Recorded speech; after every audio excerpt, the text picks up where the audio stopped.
अहम सर्वेषु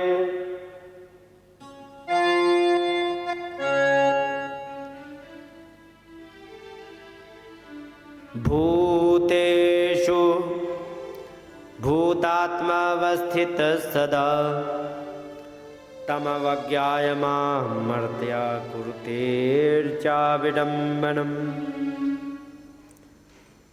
कहने लगे कि मैं प्रत्येक जीव के अंदर विराजमान हूं, लेकिन क्या है कि मैं प्रत्येक जीव के अंदर विराजमान हूं और विराजमान होकर के मैं प्रत्येक जीव के अंदर रहता हूं। लेकिन क्या होता है कि कुछ लोग उस जो अंदर मैं प्रत्येक जीव के बैठा हूं उसका तो अपमान करता रहता है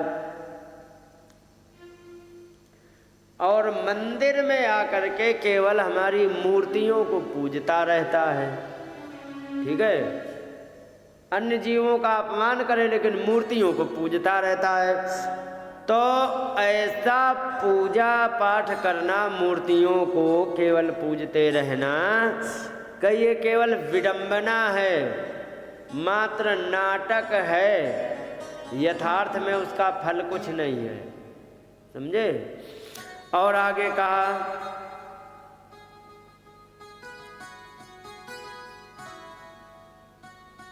यो मां सर्वेषु भूतेषु संतात्मा मनमीश्वरम् हित्वार्चां भजते मौढ्यात् भस्मन्येव जुहोत स। यहाँ पर कह रहे हैं कि जो मैं प्रत्येक जीव के अंदर विराजमान हूँ उसका वो अपमान करे और मूर्तियों को पूजन करने जाए, तो ऐसे ही मान लो उसका मूर्ति पूजा करना जैसे कि राख इकट्ठे कर ले और उसमें हवन करे। राख में हवन होता या अग्नि में? क्यों? हवन किस में होता है? लेकिन राख में यदि हवन करेंगे तो उसमें कुछ नहीं मिलेगा। तो ऐसे ही मान लो कि वो केवल और केवल राख में हवन कर रहा है।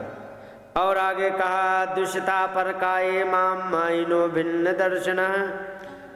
दूसरे व्यक्ति का हमेशा अपमान करता रहता है और मुझे किसी के अंदर ना देख करके मूर्ति में ही देखता रहता है। भिन्न दर्शना का मतलब मूर्ति में तो भगवान है लेकिन अन्य किसी की जीव के अंदर नहीं है। तो ऐसा मानने वाले भूतेषु बद्ध वैरस्य न मनः शांतिम दृच्छति। प्राणियों से बैर बांधने के कारण उस व्यक्ति के जीवन में कभी भी शांति नहीं आएगी।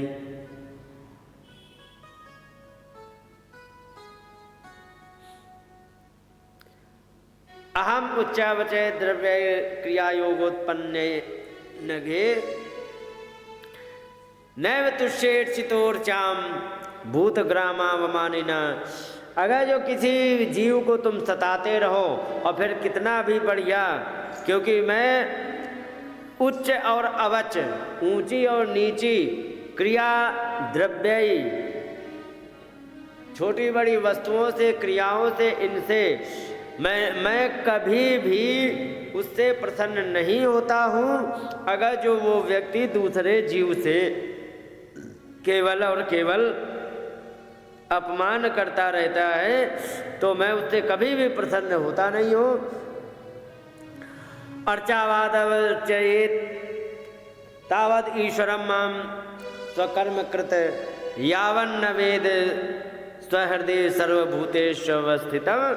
अगर जो वो प्रत्येक जीव के अंदर ये नहीं समझ लेता है कि प्रत्येक जीव के अंदर भगवान है, तो वो कुछ भी काम करता रहे उसका कोई भी लाभ उसे जीवन में प्राप्त होने वाला नहीं है। माने दूसरे जीव को नहीं सताना है। यदि दूसरे जीव को सताते रहे, कितनी भी पूजा पाठ तुम नाटक कर लो, तुम्हारी अधोगति दुर्गति होना निश्चित है। ये है कहने का मतलब। बोलिए गोविंद भगवान की जय।